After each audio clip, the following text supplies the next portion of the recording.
Liam had thought moving on from Chloe would be simple, that the past was buried. But when strange whispers followed him home and shadows began creeping at the edges of his vision, he realized some relationships never truly end. And somewhere, Chloe was waiting, watching him, closer than he could ever imagine. I had never been one to dwell on the past, but when Jenna walked out of my life 3 months ago, she didn't just leave. She left an emptiness that seemed to settle into the very walls of my apartment. At first I thought it was loneliness, that heavy ache that comes after the end of something you thought would last forever. But soon, the small things began: scratches on the bathroom mirror, almost imperceptible at first, tiny streaks that I could dismiss as accidents or the foggy residue of cleaning.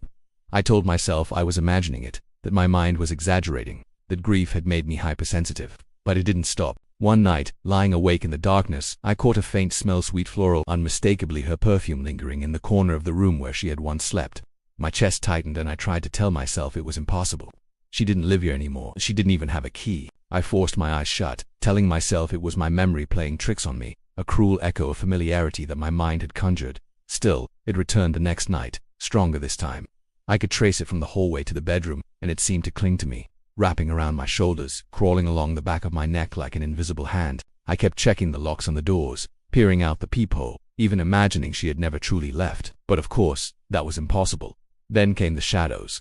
At first, they were subtle, dancing at the edges of my vision, gone whenever I tried to look directly at them. I would see a fleeting movement in the corner of the living room, a darkness that wasn't just the absence of light. It started to feel like the apartment itself had become unsteady, shifting ever so slightly in ways that made my stomach twist.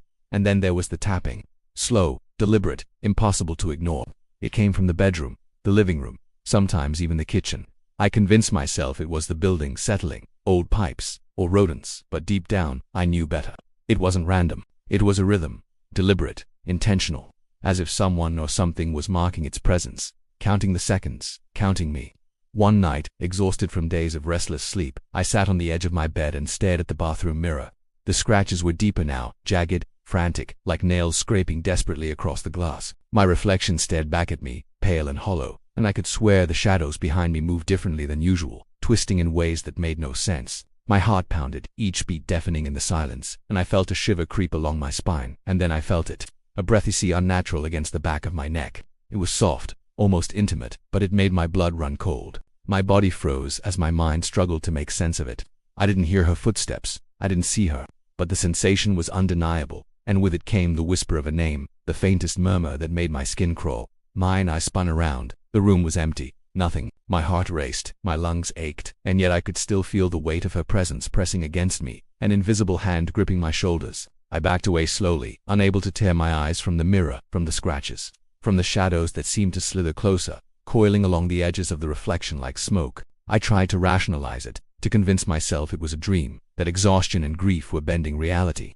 But the scratches persisted. They seemed almost alive, etching themselves deeper each night, spreading across the glass like the roots of some dark plant, forming jagged lines that almost looked like letters, almost forming words I couldn't read. And then the perfume came again, stronger than ever, filling the room until it was almost suffocating. My stomach turned, my throat tightened, and I realized with a sinking horror that I wasn't just imagining it anymore. She wasn't gone. She had never truly left. That night I slept with the lights on, if you could call it sleeping at all. I lay there, rigid, every nerve on edge, listening to the faintest creaks, the faintest taps, the almost imperceptible whispers that seemed to come from nowhere and everywhere all at once. I told myself I was safe, that the doors were locked, that the world outside the apartment still existed. And then I saw it, a shadow, darker than darkness itself, pooling in the corner of the bedroom. It stretched and shifted, coiling slowly, deliberately, and in that instant, I knew it wasn't just a shadow. It was watching, waiting, and as I froze in terror, the mirror began to fog, not from condensation, but from something else, something warm and wet. A single scratch formed a perfect line across the glass, long and deep, cutting through the reflection of my own terrified face. And then, in letters I could barely make out, formed in the condensation, one message that turned my blood to ice: I'm still here. The days after that night became unbearable. I stopped sleeping, stopped eating properly, unable to shake the feeling that she was everywhere. The apartment, once a place of solitude, had become a cage. Every corner seemed to hide her presence. I would glance at the hallway and catch the shadow of something moving, though when I looked directly, there was nothing. The scratches on the mirror had multiplied, sprawling across the glass like veins, and the perfume clung to the air, now stronger, more insistent, as if it were trying to suffocate me. At first, I told myself I was imagining it, that grief and exhaustion were twisting my perception, but the evidence was undeniable. My phone would buzz at odd hours, blank notifications flashing across the screen. I would check, but there was nothing, no messages, no missed calls. And still, the buzzing persisted, growing louder, more urgent. Each time I picked up, there was only static, punctuated by a faint, eerie laughter that sent chills down my spine. It was wrong, unnatural. The sound was hers, distorted, warped, yet unmistakably familiar. Then came the marks on the floor, small droplets of water, appearing even on the driest of days, pooling in corners where no pipes ran. They were cold to the touch, icy, as if they carried the chill of death itself. I tried mopping them away, scrubbing until my hands burned, but they always returned the next day. And sometimes, there were fingerprints, small, delicate, hers trailing along the walls and windows, impossible to ignore. It wasn't just the apartment anymore. The world outside seemed to carry her too. In the grocery store, I would catch glimpses of someone out of the corner of my eye, moving too fast to be real. The same shape, the same lingering perfume, haunting me through the aisles. I told myself it was paranoia, that I was seeing what I wanted and feared at the same time. But deep down, I knew better. One night, exhausted and terrified, I decided to try and face it. I walked slowly through the apartment, flicking on the lights, shining my phone into every dark corner. The scratches on the mirrors seemed to pulse, almost alive. The shadows shifted unnaturally, stretching too long, bending around corners in ways that defied logic. My heart hammered, every beat echoing in the oppressive silence. And then I noticed the photos, pinned to the walls of the living room, dozens of them, each one a snapshot of Usa's face, laughing, smiling. Frozen in moments I hadn't realized she had captured, my stomach churned as I recognized old social media posts I had deleted. Pictures I had thrown away, they were here, arranged meticulously, smeared with something dark and sticky, yet I could not tell what it was. For every photo I tore down, another appeared in its place the next morning, like a cruel, relentless message that she had never left. In the center of the room, perfectly positioned, was a glass filled with water. I didn't touch it at first. My hands shook too violently, but I leaned in, squinting, and saw the words scrawled across the side in her handwriting. I'm still here. My chest tightened, and a wave of nausea hit me. She didn't need to speak. The room itself was alive with her presence. The shadows swirled around me, thickening, pressing closer. I could almost feel her standing behind me, breathing into my ear, her warmth and impossible cold. The scratching began again, louder this time, insistent, frantic. It came from the mirrors, the walls, even the floorboards beneath me. Every surface I touched felt like it had been claimed by her, marked in some dark, unknowable way. I tried to flee, but the apartment seemed to twist, hallways stretching further than they should. Doors leading back into rooms I had just left. Panic overtook me, and I realized with a sinking dread that I was trapped, not by walls or locks, but by her. I collapsed onto the couch, breathing hard, trying to convince myself that I had imagined the photos, the fingerprints, the glass with the message. But then I noticed it, the reflection in the darkened television screen. A figure, impossibly thin, unnaturally still, standing behind me. Not a shadow, not a trick of the light, but her. Her face pale, eyes hollow, lips curved into the faintest, mocking smile. My stomach turned as I tried to move, but my limbs refused to obey. And then, just before I blacked out from sheer terror, I felt it, a hand, impossibly cold, brushing along my shoulder, leaving a lingering warmth that smelled unmistakably of her. When I finally crawled into bed, trembling, I couldn't sleep. I lay awake, listening to the apartment breathe around me, to the scratching in the mirrors and the soft, almost loving whisper that seemed to come from the walls. I realized then that I hadn't lost her. She had never left, and she never would. I tried leaving. I thought distance might break the grip she had on me, that maybe if I stepped out into the world, the apartment, the memories, and the shadows would lose their hold, but it didn't work. No matter where I went, I felt her behind me, a constant weight pressing at the back of my mind, creeping along the edges of my vision. The streets felt narrower, the city smaller, as though she had followed me into every corner, every alley, every empty park bench where I tried to rest my mind. Even in a crowded cafe, I could feel her there, lingering like a dark echo in my peripheral vision. And I couldn't shake the feeling that she was watching my every move. Then the phone calls started. Silent calls, blank screens flashing her number, static crawling across my ears. I picked up once, twice, each time hearing only the faintest, warped version of laughter, the sound of a voice, familiar and intimate, yet twisted, distorted as if it had been dragged through some dark mirror before reaching me. My hands shook every time the phone buzzed. I stopped answering altogether, hoping ignoring it would make it stop. But the calls persisted, relentless, like she was counting on me to respond, feeding off my fear. I noticed other things. Small, impossible intrusions into my life. The refrigerator door left slightly ajar. The kettle I knew I hadn't touched boiling itself in the middle of the night, and my computer opening programs I had never used, displaying images and text I hadn't typed. Every message ended with the same cruel signature, a heart symbol she used to send in happier times. The apartment, once my sanctuary, had become a stage for her obsession, a gallery of her presence in every detail. One evening I returned home after work and found something that made my stomach turn. The living room was covered in photos, pictures of us, of me alone, of places I had been that day. Each image was torn from social media or printed from files I had deleted months ago. They were pinned meticulously to the walls, arranged like a shrine to a memory that should have been mine alone. The photos were smeared with something dark and sticky, cold to the touch, impossible to identify. I tried tearing them down, crumpling them into my hands. But for every photo I destroyed, 3 more appeared overnight, each one more vivid, more haunting, more impossible to ignore. In the middle of the room was a glass of water, placed perfectly on the carpet. I froze as I noticed the words scrawled along the rim in her handwriting. The words I had hoped never to see again. I'm still here. My chest constricted, and I gagged, not knowing if it was fear or the faint, cloying smell of her perfume filling the air. The shadows moved differently than they had before, thickening, swirling around my legs, pressing closer, almost protective, almost playful, yet impossibly menacing. I could feel her presence pressing into me, as if she was standing right behind me, smiling softly, waiting for me to notice her. The scratching began again, louder, more frantic, not just from the mirrors or walls but from the floors, the ceiling, the corners of the apartment I couldn't see. It was a deliberate, methodical sound, as if she were trying to carve herself into every surface, claiming every inch of space. My hands shook uncontrollably, my mind screamed at me to run, to leave, to escape, but the apartment seemed to twist around me, hallways bending impossibly, doors leading back to the living room, back to the photos, back to her. I tried to sleep that night, curling into a corner of the bed, but my eyes refused to close. In the reflection of the darkened window, I saw her outline, impossibly thin, taller than I remembered, standing just behind me.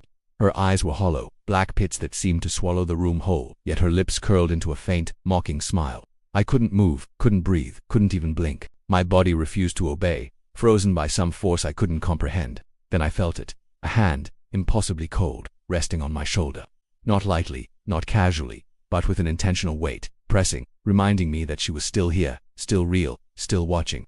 The smell of her perfume enveloped me completely, nauseating, suffocating, and I wanted to scream, but my voice was gone. I realized, with an unbearable, crushing clarity, that leaving would change nothing. She had not only claimed my apartment, she had claimed me. There was no escape, no distance, no barrier that could separate me from her presence. And as I lay there, trembling, staring at the shadows that moved with her own twisted will, I understood that I hadn't just lost her, I had never truly escaped her. She had been waiting all along, biding her time, patient and relentless, watching me, marking me, preparing for the moment she could make herself known again. And in the corner of the room, beyond the reach of the dim light, I saw something that made my blood run cold. A single pale handprint pressed into the wall, not fading, not evaporating, freshly made, and beneath it, faint letters scratched into the paint. Soon I began documenting everything, desperate for proof, desperate for a way to rationalize the terror that had taken over my life. Cameras, voice recorders, motion sensors, I installed them all, lining the apartment with tools to capture what I knew I couldn't face alone. At first, nothing appeared on the footage. I spent hours reviewing it, hoping for some rational explanation, some evidence that my mind wasn't unraveling completely. But then I saw her, though not in the way I expected. The shadows were moving, not aimlessly, not like trickery of light or fatigue, but deliberately, crawling along the walls, stretching impossibly long, bending around corners in ways that made no sense. I could see the outline of her figure, thin and pale, coiling around the edges of rooms, waiting, patient, mocking. And then my reflection, my own reflection in the mirrors, the windows, even the darkened screen of my TV. Her face merged with mine for a fleeting, horrifying second, and I could swear it smiled before my reflection returned to normal. The patterns were the most terrifying part. She wasn't random. Every appearance, every mark, every whisper seemed to follow a rhythm, almost ritualistic, like she was marking time, counting down toward something I could not understand. I began to fear that she had some plan, some purpose beyond my comprehension, something inevitable. I stayed up nights, scribbling notes, trying to detect patterns, but the more I analyzed, the more it seemed that every step I took only brought her closer. One morning I awoke to a new horror. My cameras, set up the night before, had been completely erased. Not a single frame remained. The memory cards were scratched, gouged with deep, deliberate marks that spelled words I couldn't immediately decipher. I turned on the lights and saw it clearly. The scratches formed a message on the glossy surface of the tapes, chilling in their simplicity. "You can't leave me." I felt my stomach twist, my heart hammering, and I realized that no matter what I did, she had infiltrated every layer of my life. I tried to leave again. Packed bags, booked a motel far away, thinking maybe the flight, maybe the distance would sever the hold she had on me. But when I returned home, even briefly, I found her fingerprints on my luggage. Impossibly precise, delicate, as if she had traced every corner of it. I hadn't touched it in days. The apartment seemed to change when I was gone. Hallways bent, doors led to rooms I didn't recognize, and every surface I touched carried a residual warmth that smelled faintly of her. Sometimes I would see her in the reflection of the glass, not fully, but a glimpse of shadow, a movement, a pale shape standing just out of reach. She never attacked directly, never spoke, but the presence was enough. Enough to make my blood run cold. Enough to make me doubt everything I had believed about reality. And then, one night, I caught her fully. Not in a reflection, not in a shadow, but solid. Standing at the edge of the living room, pale face illuminated by the faint glow of the streetlight outside. Her eyes, hollow, black pits that seemed to absorb the light, fixed on me. She didn't move. She didn't blink. She just watched.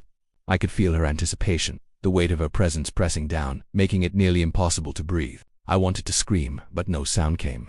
I backed away slowly, my mind screaming at me to flee, to escape, but the apartment seemed to twist around me, the walls shifting just enough to trap me within her gaze. I felt a chill run through my body, not the ordinary cold of the night, but something more profound, more intimate, like the air itself had turned against me.